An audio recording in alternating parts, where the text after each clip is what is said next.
Well, hello again to all the boys and girls out there in YouTube land watching. John and Ellie of George Beer Reviews back at you again with another one. And once again, I am joined by David. We are George Beer Reviews, remote location, and Louisiana.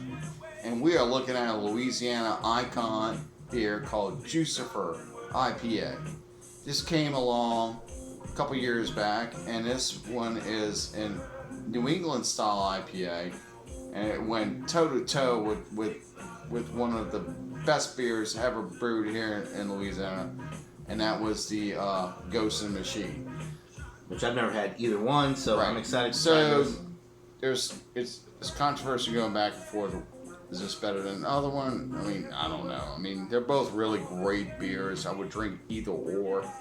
One comes in a 6-pack, one comes in a 4-pack. You do the math. So, with that said, we're going to go ahead and crack this one open. It comes in a 6.0% alcohol.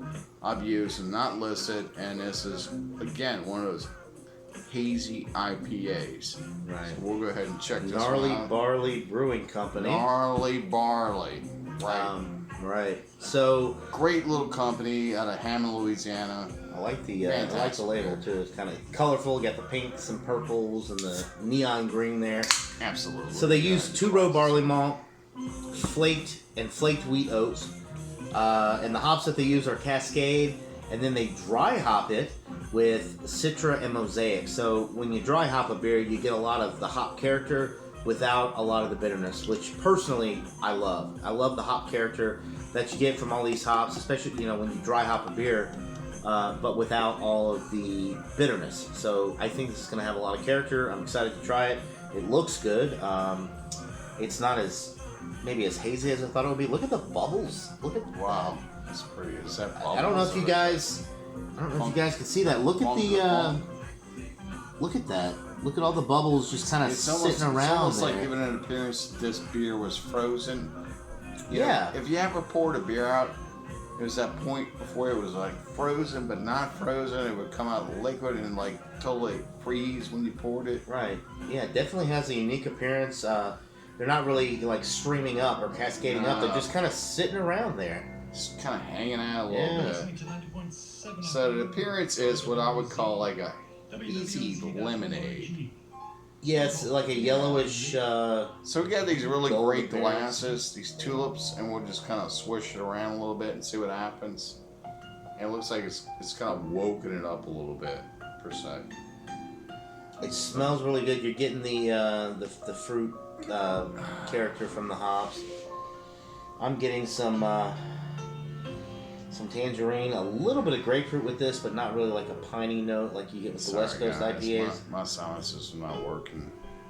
I'm getting a little bit of orange, like tangerine as well. All I'm getting is like a clean finish on this. It smells really good. It does smell very clean. I'm getting not necessarily tropical fruits, but I have to citrus. apologize for my sinuses being messed up right now, but what I'm getting.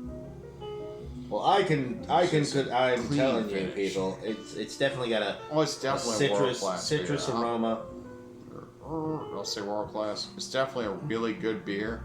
I've had this through the years. Oh, let's drink it first. I hadn't even tried it yet. Cheers.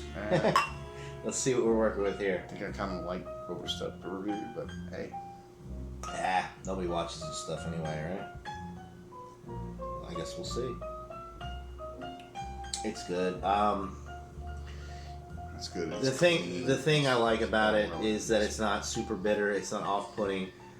With the West Coast stuff, with the piney, the resinous, the super dank stuff. Sure, I can understand why people like that stuff, but it's a turnoff for me because after about half a beer, the bitterness and all of that builds up, and it just makes it almost to where I don't want to continue drinking it.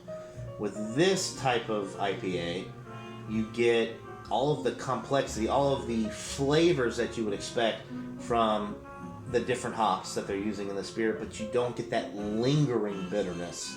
So for me, it's more crushable, as the kids like to say. Yes, they do. And 6% is really, in the craft beer world nowadays, 6% and the older is kids low. use those same words as well. Crushable. That's right. I'm really enjoying it. It's smooth. The body is relatively light. The bitterness doesn't. It goes down quick. It doesn't hang around. There's no bitterness. Wow. I can see why this is one of the #1 beers here in Louisiana. I really like it. Yeah, it's kind of a. It's not really a New England style IPA. You do get some of the more of the citrus notes, but it doesn't go into the tropical fruit notes like you get with the New England style. And it's also mild on the. You get a little bit. I don't want to say it's dank, but you do get a little bit of grapefruit and a little bit of the West Coast style. So it's kind of like the perfect medium. It's right there in the middle. Where it's does the best of both. Evolved from and where it's came to and where it's become, where it can taste right now, it's just a total clean finish. Yeah. I mean, you can look at it. It's not hazy. It's just got that. It almost looks like a wheat beer when you hold it up. Like you see, kind of like like when you have a wheat beer and you get that wheat tornado, that wheat cloud that just kind of spirals down. That's what I'm getting with this one. It's not a haze, a consistent haze throughout the beer. You can see the swirls, I guess, is the best way I can describe it, of the, I guess it's the malt that they're using. So it's probably the flaked wheat oats is what I'm guessing is giving it that appearance. At a 6%, would you say that percentage is there? As far as you're not picking up on any. No, I'd say it doesn't taste like it. It tastes like a light beer. Yeah, very very light. It tastes like a 4-1 or something. Yeah. So at 6%, this might be dangerous for everyone. So. It could be, yeah. Very smooth, very easy drinking.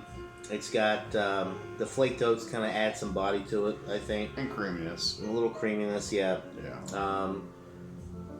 It's got a lot of that hop character without being too bitter as well. I think it's excellent. I'm just going to go right down the middle. Again, 95 out of 100. Yeah. It's a solid A. I'll put it right now. This is one of the best ones I've had by them, because the recipe kind of seems to change a little bit. Just got to call it how you taste it. This is one of the better ones I've had. I'll give it a 96. 96? Okay. Yeah. So an excellent brew. Good beer. Out of Houston, Texas. If you can find it in your area, check it out. I do not get this beer in Georgia, so I'm glad that I got to It's not try out it. of Houston, Texas. It's out of Hammond, Louisiana. Well, Hammond, the last one we did was my bad. Out of Hammond, Louisiana. Out of Hammond, Louisiana. I don't know what I'm talking about. Just ignore Gnarly me. Barley Brewing Company. Can't believe I just said that. Anyway, I'm not. It's okay. That's all right. I won't edit it out. You'll appreciate that, I'm sure. All the boys and girls out there in YouTube land. Anyway, excellent beer. Thanks for recommending this. I'm really enjoying it. I got a few that I'm going to take home with me as well, so I'm excited about that. Great beer, guys. Definitely check it out if you can find it. But if you don't live in Louisiana, good luck, I guess. Right. And Les Bontal Roulette. Laissez les bon temps roulette. Y'all come on down to Louisiana, you hear? All right. All right. Cheers, guys.